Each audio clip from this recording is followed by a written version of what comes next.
So, okay, let's get back to my situation. So, uh, with me and the dude. So, mind you, y'all gotta understand this dude broke my. I was just about to hit 4 years, so almost 3.5 years of being celibate. And I mean, I'm not gonna even lie, it was really good. It was, yeah. So, we went to seeing each other like, I'm gonna say for the first 2 months, because by now, like we've been seeing each other for like 6, 7 months. So, but the first 2 months, when we started actually getting intimate, we started to see like each other like, I'm gonna say like 3 or 4 times in a month, and then it went to every other month. I mean, every other week. And then the one time that I was about to come up there, I knew something was up. But like I said, every time I went over there, it was no indication that there was a female staying there. He had a girlfriend or anything like that. It was just, you could tell it was a bachelor pad. So I didn't really think nothing of it. But there's one time I called him. I'm like, okay, I'm about to come over. And he was like, oh, well, no. He went like a whole week without calling me. And I'm the type of person, I'm the type of person that I'm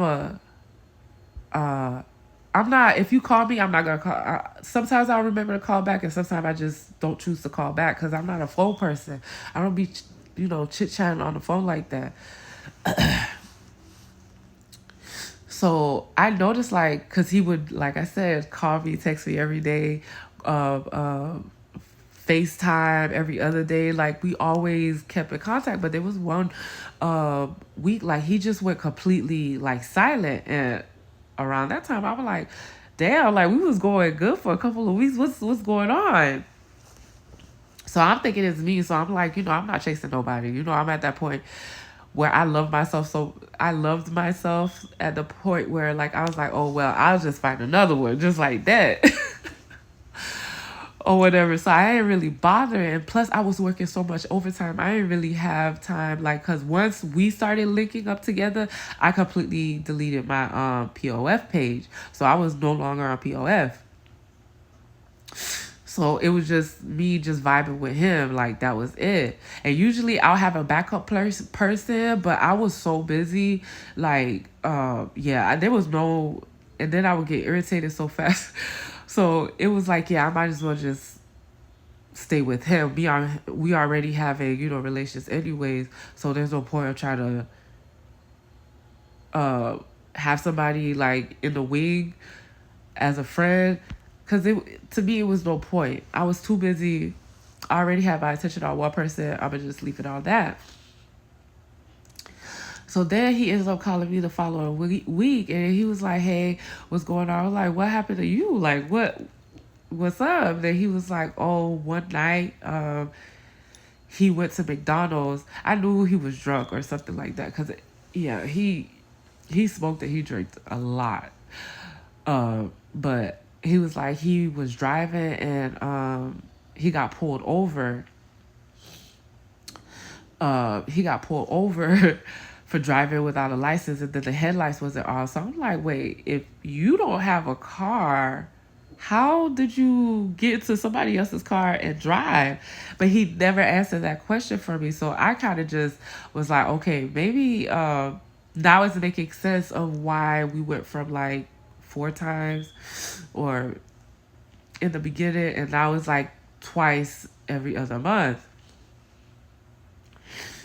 Then it got to the point where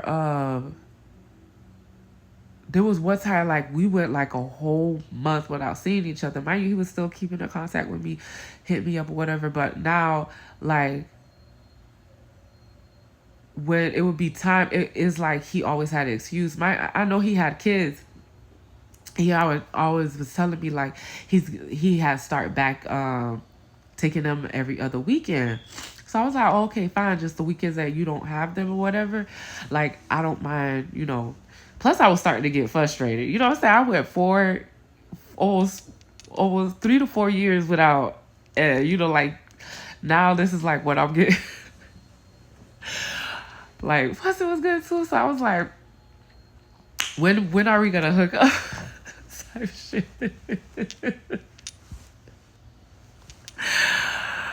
So there's this one. So within these weeks, that month that we haven't been seeing each other, we still keeping in contact. How you doing? FaceTime, whatever.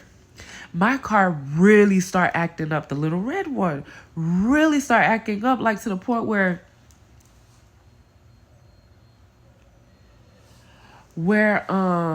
as soon as I would hit the gas, it would start like it would take some time for it to build momentum up to start moving. So I'm like, the hell? So when I go, first they tell me it's a Cadillac converter, and I hate that because that's what happened to my Honda Civic. They told me it was a Cadillac converter, and then when I go in there, they're telling me it's the engine. So mind you, the little red car was doing the same thing. Mind you, before I left it at Tasha house, there was nothing wrong with it. There was nothing wrong with it. It was perfectly fine. So now, like the months and the weeks are going by, the car is starting to get worse, and then I paid like $300-400 for them to fix the Cadillac conversion. It got worse. So I'm like, what the hell? So when I bring it back, they was like, it's probably the engine, but we have to do some diagnostic testing just to see if it is, or it's something that's with the gas chamber or whatever that's not releasing properly. So I was like, you know what? Whatever. So there was a weekend. Now, mind you, we still getting the stimulus checks and all that other stuff. And and I have extra money in my account. And this weekend, I was supposed to go see him or whatever. And then he ends up just canceling on me. Now, this been a whole month since I see you or we even spent time together. So now I'm in my feelings. I'm hella in my feelings. So I was hot. I was so mad. I was 38 hot. So you know exactly what I did? I went down to the dealership because when you work at the hospitals, you get discounts or whatever.